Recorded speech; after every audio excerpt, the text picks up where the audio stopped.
شب برات کے بارے میں روایت ہے کہ حضرت موسیٰ علیہ السلام نے ایک آدمی کو دیکھا جو 400 سال سے عبادت کر رہا تھا۔ تو حضرت موسیٰ علیہ السلام نے اللہ تبارک و تعالیٰ کی بارگاہ میں عرض کی کہ یا اللہ، اس بندے سے بھی زیادہ کوئی عبادت گزار ہوگا جو 400 برس سے تیری عبادت کر رہا ہے۔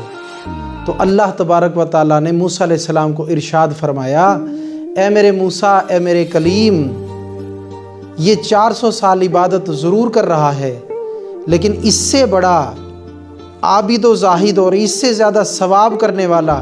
میں اس کو شمار کرتا ہوں جو میرے محمد مصطفیٰ صلی اللہ علیہ وسلم کی امت میں شب برات یعنی 15ویں شعبان کی، نصف شعبان کی عبادت کی رات میں عبادت کرے گا۔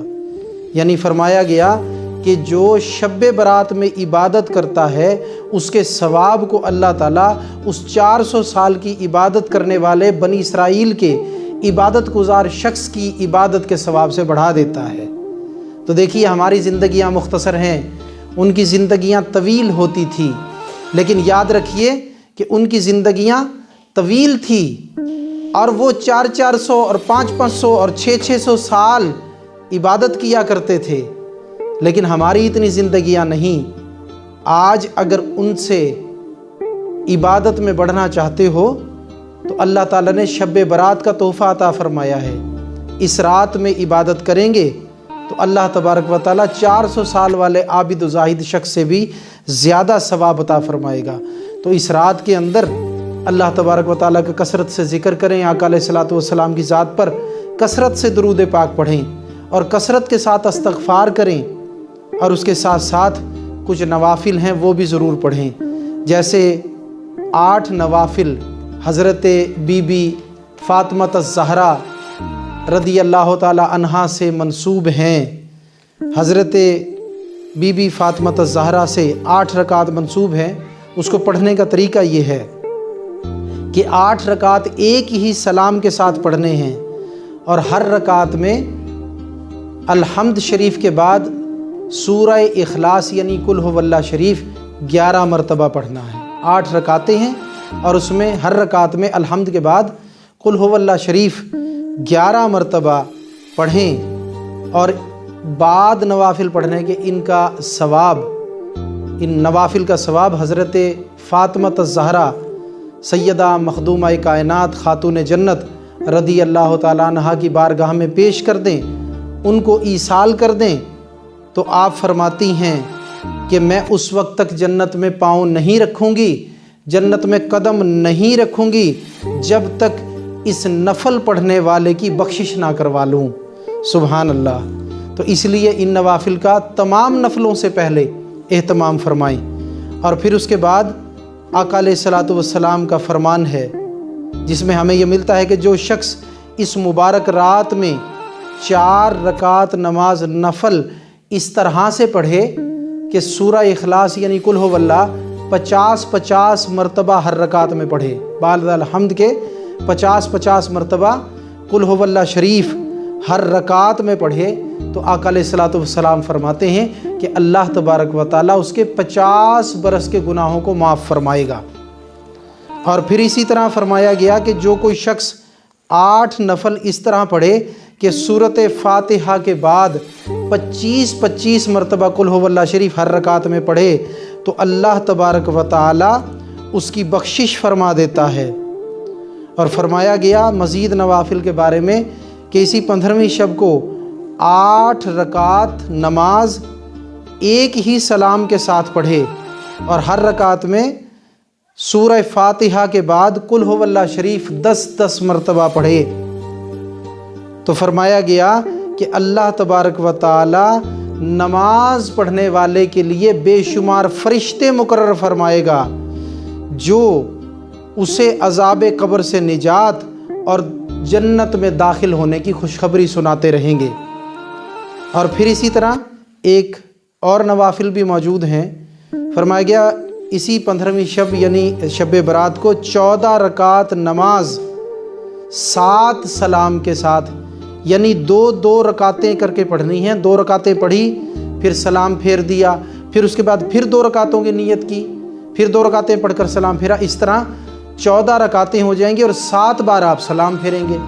تو فرمایا گیا کہ 2 رکعتیں کر کے 14 رکعتیں پوری کرے، اور ہر رکعت میں سورہ فاتحہ کے بعد سورہ کافرون یعنی قل یا ایھا الکافرون والی صورت، اور سورہ 1 مرتبہ، اور سورہ اخلاص یعنی قل ھو اللہ 1 مرتبہ، اور سورہ فلق 1 مرتبہ، اور سورہ ناس 1 مرتبہ، یہ ہر رکعت میں اس طرح سے پڑھے اور اس طرح سے 14 رکعتیں پوری کرے، اور سلام پھیرنے کے بعد آیت الکرسی شریف 1 مرتبہ، اور پھر سورہ توبہ کی آخری آیات لقد جاءکم رسول من انفسکم عزیز علیہ ما عنتم حریص علیکم بالمؤمنین رؤوف الرحیم،